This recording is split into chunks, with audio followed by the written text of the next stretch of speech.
Bonjour, nous sommes l'équipe de Montse de la Vega et de Jesus Aguilar et nous voulons présenter un mouvement de contestation qui s'appelle Manifestation de 2019 à 2020 à Hong Kong. Le droit de manifester est un élément fondamental de la société humaine. Exprimer son désaccord avec la manière de faire les choses est vital pour vivre dans une société de libre expression. Les protestations sont donc importantes au sein de la société comme à l'extérieur.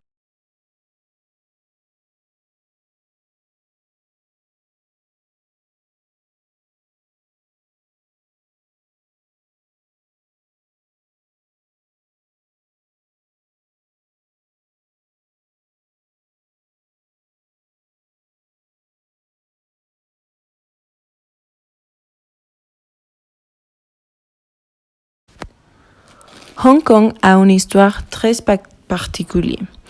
Elle fait partie de la Chine, mais elle n'a pas toujours fait partie de la Chine. Hong Kong était une colonie britannique jusqu'à récemment. Le Royaume-Uni a pratiquement cédé la propriété de la région à la Chine. Il est important de savoir que le peuple de Hong Kong a longtemps vécu différemment du peuple chinois. Cela se reflète dans ces lois. La société de Hong Kong est beaucoup plus ouverte, libérale et capitaliste que la société chinoise, caractérisée par un modèle économique différent, avec des croyances et des attitudes très différentes vis-à-vis du gouvernement. Mais bonjour à tous, je suis Jesus Aguilar et je vais vous parler des protestations de Hong Kong. Mais tout commençait en mars de 2019, lorsque le gouvernement chinois exécute une initiative de loi dans Hong Kong, une région qui n'y bénéficiera pas de la souveraineté et de la liberté obtenue sur l'administration britannique. La nouvelle loi vise à permettre l'extradition des citoyens de Hong Kong vers la Chine, et avec tout ce que l'extradition implique, comme par exemple d'être jugé et de recevoir une sentence dans la Chine. Mais les habitants de Hong Kong n'aiment pas cette initiative surprenante, car elle va totalement à l'encontre du mode de vie auquel ils sont habitués. Et environ 1 million de personnes, je crois, se sont rassemblées dans le centre de la ville, dans le centre de Hong Kong, pour protester.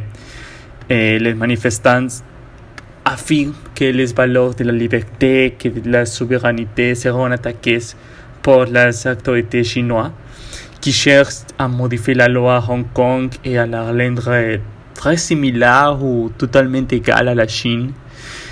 En Chine, il est très difficile pour les gens de manifester parce que le respect des autorités est très grand. Aussi, la religion dans la Chine c'est taoïste et la religion taoïste promeut les valeurs de respect et des hautes fonctions gouvernementales.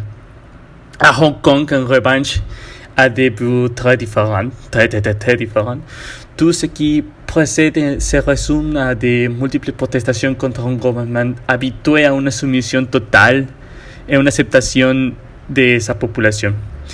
Et les gens de Hong Kong savent que manifester signifie même de pouvoir mettre des codes leurs privilégiés pour lutter contre un mode de vie très différent de leur qu'ils considèrent comme injuste. Et la répression du gouvernement se poursuit depuis 2019 jusqu'à aujourd'hui. À ce soir, je ne crois qu'il y a une solution pacifique et des manifestants n'abandonneront pas leurs libertés et leurs lois à un système très inconnu, très différent, et le gouvernement chinois n'acceptera pas une religion rebelle dans son administration. Il s'agit d'une représentation de ce que les humains sont prêts à faire pour défendre le mode de vie. C'est tout pour aujourd'hui. C'est la protestation de Hong Kong de 2019 à aujourd'hui. Merci pour votre attention.